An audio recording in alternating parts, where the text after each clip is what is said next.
It's going to be a very informal event. We're going to celebrate the life of Naipaul. He was a controversial figure, so although we're not going to speak ill of the dead, you're very welcome to be candid and balanced in your assessments and your opinions about Naipaul. We all of us who live in Trinidad, I think, have a complicated relationship to the man and his work, and we're here to honor that complicated relationship we have.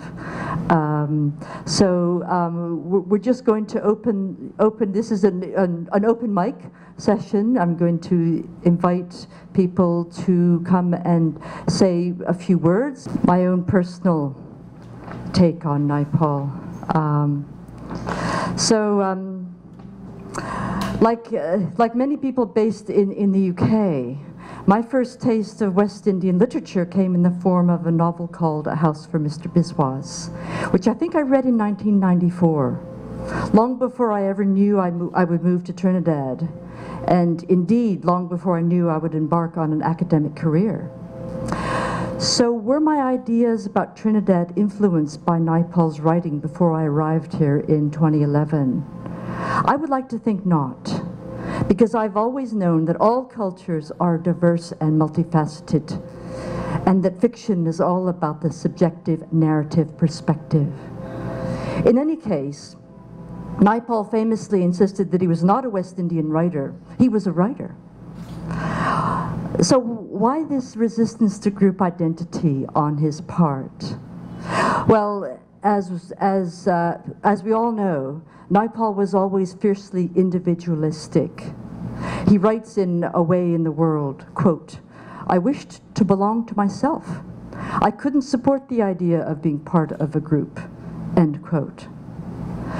To some extent, I think this can be explained by the understandable objection of the ex-colonial subject to having his identity defined by others.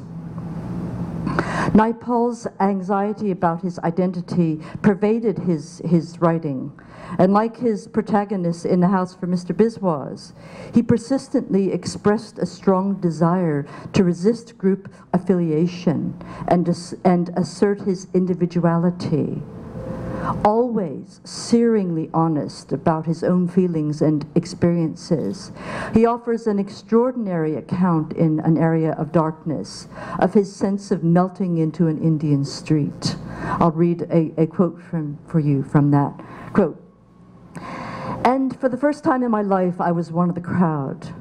There was nothing in my appearance or dress to distinguish me from the crowd eternally hurrying into Churchgate Station. In Trinidad, to be an Indian was to be distinctive. To be anything there was to be distinctive. Difference was each man's attribute. To be an Indian in England was distinctive. In Egypt, it was more so. Now in Bombay, I entered a shop or a restaurant and awaited a special quality of response, and there was nothing.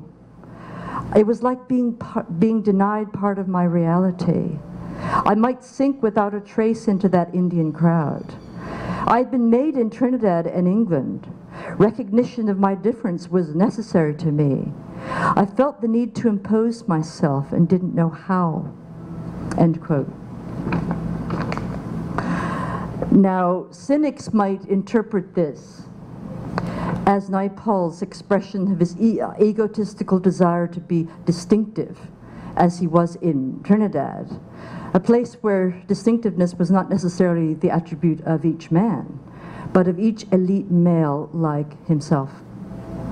Recognized as elite in Britain too because of his Oxford education and other class markers, such as his speech, manner, and bearing, Naipaul feels merely faceless in Bombay. Now, such an unsympathetic interpretation of Naipaul's perspective might be partially valid as far as it goes, but the expression of fear in this passage is difficult to ignore. It is a fear of annihilation of the self, of sinking without a trace into an amorphous group. Again, in Finding the Center, He attributes his vocation of writing to his fear of extinction. Whatever you think of Naipaul's life and writing, it is certain that his self will not be annihilated. It is certain that he will not sink without a trace. His legacy will live on. I'm going to pass the mic to someone else.